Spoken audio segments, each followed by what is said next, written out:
will declare ourselves committed to a covenant to our children, that as of this day, we shall forever be focused on what is happening to them. The solutions that will come out of today are in the hands of each and every one of you. I know you all. I've worked with you. I've worked on your campaigns. I've worked for your groups. I've worked to raise money. I've worked to speak. I've heralded you. I've used my format in every way I could to keep us in a place of honor. I have never betrayed you. And I ask you now, if there's any chip here, don't pay me back. Pay it back to the cause. I think we're here because we should be waking up to the fact that incarceration is the new slavery, and the pathway to political and economic disempowerment of the black community. To see what is happening with so many young people and people of color and poor people being incarcerated, being jailed, and sometimes it's for little or nothing. It is a return to the dark past. It is a significant step backward. South Carolina, state 35% black, prisons 80% black. The largest single industry in that state is no longer cotton or tobacco, it's the jail industrial complex for profit. Mega profits are being made in the prison industrial complex. I compare, especially in California, the type of money that's being made, I compare it to the military industrial complex at the national level. We really have to get this elder agenda together because we have work to do. We started talking about the children, and that's what we're about. This is why when Harry called, I decided to come, because we owe a debt to the children. We let the monsters in. We've got to reclaim them. We've got to let them know that they have a place to come. They can trust us, that we love them. I'm thinking about now our children handcuffed like criminals. That's because we see them in the papers, we see it on the tube, and everything is unreal because it's on television and it's in the newspapers. But there's nothing really real about watching your children handcuffed. And I say, well, what do we do? What specifically do we do? And my heart, I'm nervous now because over the years I've come to places like this so many times. And I leave without an assignment. We need an assignment.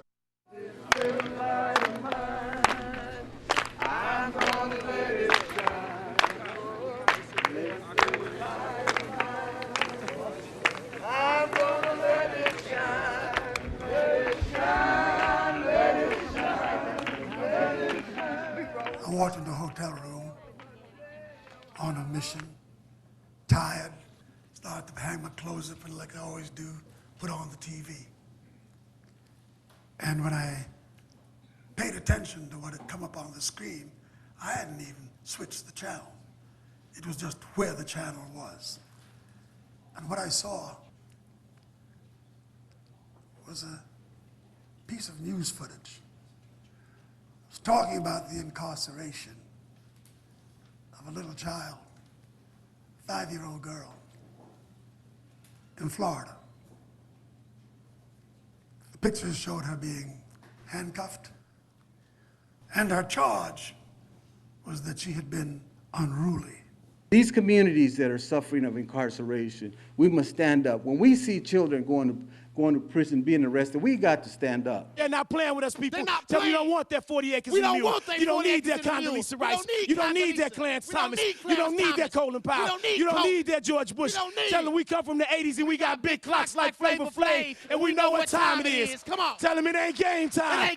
Tell them it ain't hammer time. Tell them it ain't Miller time. Damn it, you tell them it's nation time. It's nation time. It's nation time. It's nation time. Come on. It's time to anoint hands with oil. It's time for Bibles and rifles. Yes, It's sir. time to witness and testify. It's time to love your children. Hug your children. All hands on deck. Pass the black baton. Come on The now. ball's not caught, but this ain't no sport. So in the name of Martin Rodgers Delaney, That's in right. the name of Elijah Muhammad, That's right. in the name of Dr. King, That's right. in the name of Rosa Parks, That's right. in the name of all those who are not here with us, it's nation time. Nation time. It's nation time. Nation time. It's nation time. Nation time. And the clock is stuck on now or never. I feel that one of the things around which we can rally is the issue of child and youth incarceration.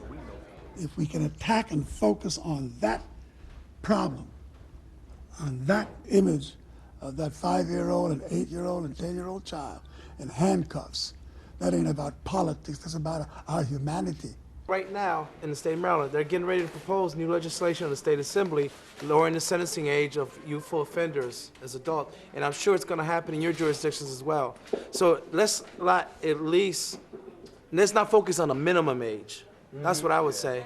You know what I'm saying? Because there might be, who knows, there might be a precedent for a 7-year-old child to get charged as an adult. What we're talking about doing here is addressing a specific issue that's relevant to all of the struggle, to every facet of the struggle.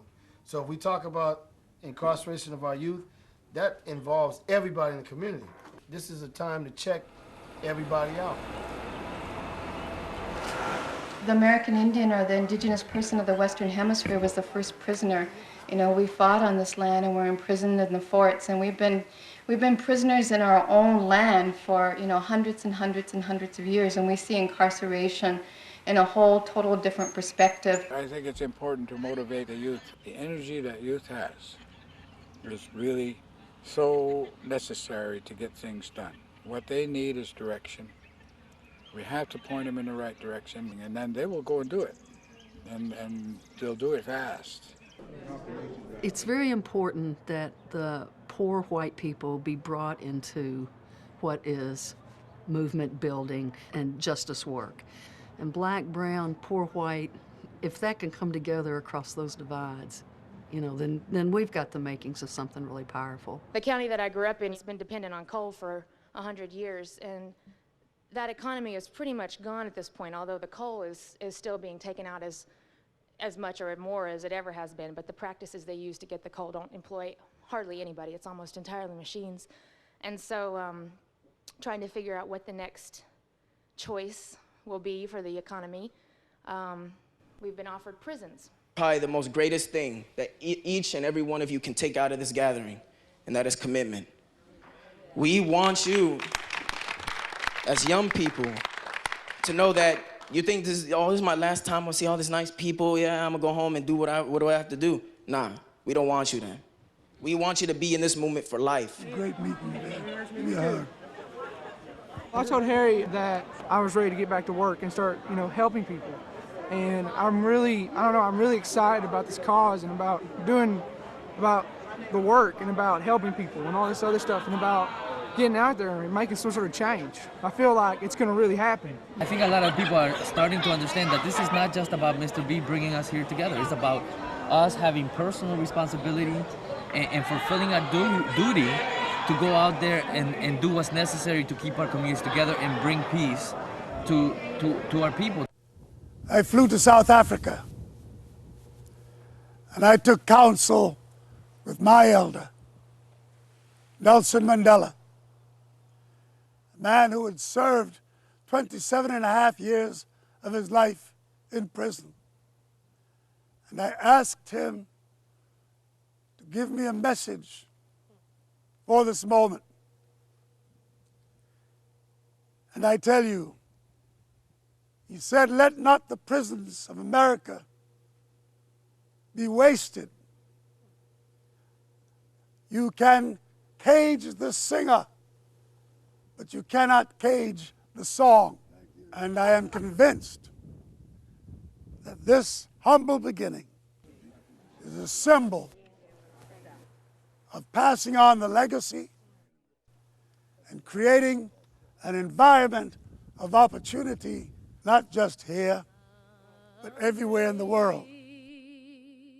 It's the passing of the baton, and it's an understanding that maybe the last generation failed to pass it, and our generation maybe failed to receive it, but for whatever reason, it's the passing of the baton to go out and do civil justice. There is a myth that there is a separation between the elders and the youth. And I think that myth came up in here because one of the key pieces is, if we are going to carry on the struggle, we got to struggle in the traditions of our ancestors. It's not us that we're representing, it's the youth and the voices of the youth that can't be represented here because they're locked up. Thank you, helping those of us who are elders feel the closing of our circle in an embrace that says our journey is not in vain.